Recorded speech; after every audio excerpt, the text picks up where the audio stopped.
انشاءاللہ اس پوائنٹ دیں گے. پوائنٹ نمبر 1 ہمارا آج کا رہے گا کہ جب بھی کوئی انسان بیمار ہو تو بیمار ہونے والا اور اس کے گھر والے دونوں ایک چیز، ویسے تو یہ چیز ہمیشہ اپنے ساتھ ہونا چاہیے، لیکن یہ چیز کا خیال رکھے کہ وہ صبر کرے. یہ سب سے اول، سب سے آخر، سب سے اہم چیز ہے یاد رکھیے، صبر.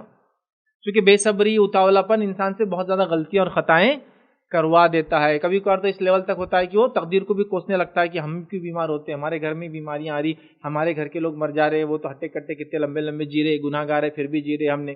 یہ سب نہیں سوچ. صبر انسان کرے تو تمام چیزیں آسان اللہ تعالیٰ اس کے لیے کر دیتا ہے. اور صبر اور شکر یہ دو ایسی نعمتیں اللہ نے جس کو دے دی. اگر اسلام دین ایک پرندہ ہے تو صبر اس کا ایک پر ہے اور شکر اس کا دوسرا پر ہے. یاد رکھیں، جیسا پرندہ پر کے سہارے ہی اڑ کے اونچائی تک پہنچتا ہے، تو صبر اور شکر کے بغیر ایک مومن جو ہے اونچائیوں کو یا ایمان کی حلاوت کو نہیں پہنچ سکتا. صبر، دونوں کو صبر کرنا ہے. جو بیمار ہو گیا وہ بھی، جو گھر والے وہ بھی، چونکہ دونوں کو تکلیف ہوتی. تکلیف جسمانی تکلیف، تکلیف روحانی تکلیف، تکلیف مالی تکلیف. ٹھیک ہے، ایک مالدار آدمی بیمار ہوگا تو سمجھ میں آتا پیسہ تو ہے، غریب بیمار ہوگا تو پیسے کی بھی تکلیف. تو کئی صبر اس کو لگتے ہیں کہ مالی اعتبار سے صبر کرے، روحانی اعتبار سے صبر کرے، جسمانی اعتبار سے صبر کرے. کئی تکلیفیں بہرحال ہوتی ہیں. تو کوئی بھی چیز ہو، بیمار انسان پڑ جائے. اب یہ بیماری کون سی بیماری کی بات کر رہے ہیں؟ وہ بیماری جس میں انسان اب اٹھنے والا نہیں، چونکہ بیماری سے ہم موت تک کی بات کریں، اس کی وفات تک. تو ظاہر سی بات ہے، اب وہ بیمار پڑ جائے تو اسے کیا کرنا ہے؟ صبر کرنا ہے. آپ کے گھر میں کوئی بیمار پڑ جائے، یا خود آپ بیمار پڑ جائے، یا میں بیمار پڑ جاؤں، میرے گھر میں کوئی بیمار پڑ جائے، تو پہلا کام دونوں لوگوں کو کرنا ہے، جو بیمار ہے اور جو اس کے گھر والے. صبر کرے. یاد رکھیں، صبر، تحمل، پیشنس، الگ الگ الفاظ اس کے لیے لوگ استعمال کرتے ہیں. بہرحال ٹھیک ہے، تو صبر کرے، یہ سب سے اہم چیز ہے. یاد رکھیے. اور اللہ اس کے رسول نے یاد رکھیے صبر کے تعلق سے بہت بہت بہت ساری باتیں بتائیے. بس اتنا میں بتا دوں کہ مومن کو اللہ کے رسول صلی اللہ علیہ وسلم فرماتے ہیں، جامع ترمذی کی روایت ہے، مومن کو کوئی ایذا پہنچتی ہے یا تھکاوٹ ہوتی ہے یا ایک کانٹا بھی اگر چبھتا ہے تو اس کے بدلے اس کے گناہ کم کر دیے جاتے ہیں. یا کہ روایت نے فرمایا مومن کو تکلیفیں آتی ہے اس کی جان میں، اس کی مال میں، اس حد تک آتی ہے کہ جب وہ اپنے رب سے ملے گا تو اس پر کوئی گناہ باقی نہیں رہیں گا.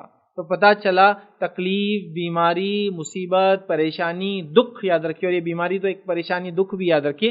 تو یہ آپ کو سوائے فائدے کے اور کچھ دینے والی نہیں ہے، لیکن یہ معاملہ صرف مومن کا ہے. یاد رکھیے، نفس پرست، خواہش پرست، اپنی زندگی خواہشات پہ گزارنے والے کے لیے بینیفٹس نہیں ہے. یاد رکھیے، ٹھیک ہے. تو مومن کے لیے صبر ہے، گھر والوں کے لیے بھی صبر ہے کہ اللہ ان کو آزما رہا ہے، اس کی جان سے، ان کے مال سے، مطلب سامنے والے کی جان، ان کا مال لگتا ہے اس کے لیے، خدمت سے، تیمارداری سے، ہے نا. کبھی کبھی بہت فزیکل لیبر آپ کو کرنا پڑتا ہے بیمار کے لیے، سالہ سال بیچارے بیمار رہتے ہیں، اٹھانا بٹھانا، لٹانا، کھلانا پلانا، سلانا، بہت تکلیف ہوتی ہے. بہرحال لیکن اب دونوں کو کیا کرنا ہے؟ پہلا کام صبر کرنا ہے. صبر کے کئی فائدے میں سمجھتا ہوں، تفصیلات میں بہت زیادہ مجھے جانے کی ضرورت نہیں ہے، لیکن اگر صبر کا دامن آپ نے چھوڑ دیا تو یاد رکھیے پھر تکلیفیں بہت بڑھ جاتی ہے انسان کی. اس لیے کہ صبر کے ساتھ یاد رکھیے اللہ کی مدد بھی لگی ہوئی ہوتی ہے.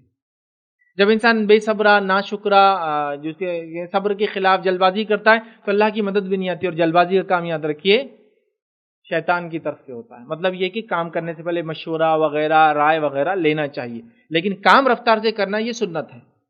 جلد بازی اور رفتار میں فرق ہوتا ہے. یاد رکھیے، جلد بازی سے مراد یہ کہ آپ نے سوچا نہیں، مشورہ نہیں کیا، سوچا نہیں سمجھا نہیں اور بے خوف ہو کے ایسا ڈیسیجن لے لیا، یہ ہوا جلد بازی.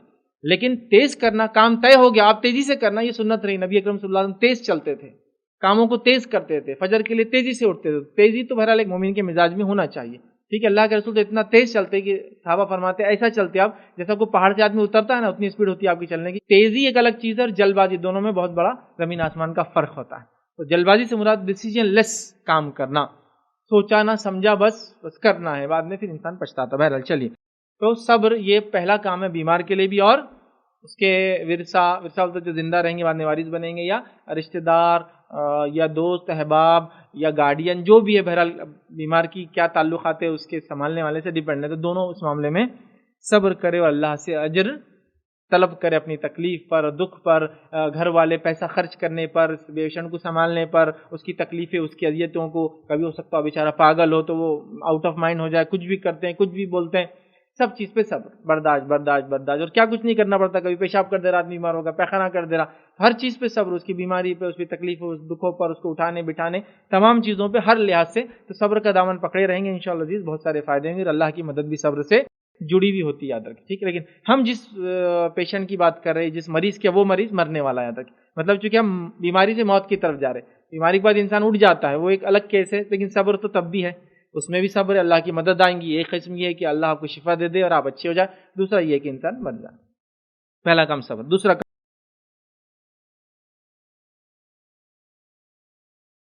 السلام علیکم. آپ بھی ہمارے اس کام میں تعاون کریں اپنی زکات و صدقات کے ذریعے. ڈونیشن ڈیٹیلز کے لیے ڈونیٹ اس پر کلک کریں. اگر آپ کو ہمارے ویڈیوز پسند آئے ہیں تو اسے شیئر کریں اور ثواب کے حقدار بنیں. روزانہ ہمارے ویڈیوز کو پانے کے لیے ہمارے یوٹیوب چینل کو سبسکرائب کریں اور بیل آئکن دبائیں. ہم سے دیگر سوشل میڈیا پر جڑنے کے لیے ویڈیو میں دیے گئے آئی ڈیز کو سرچ کریں. جزاک اللہ.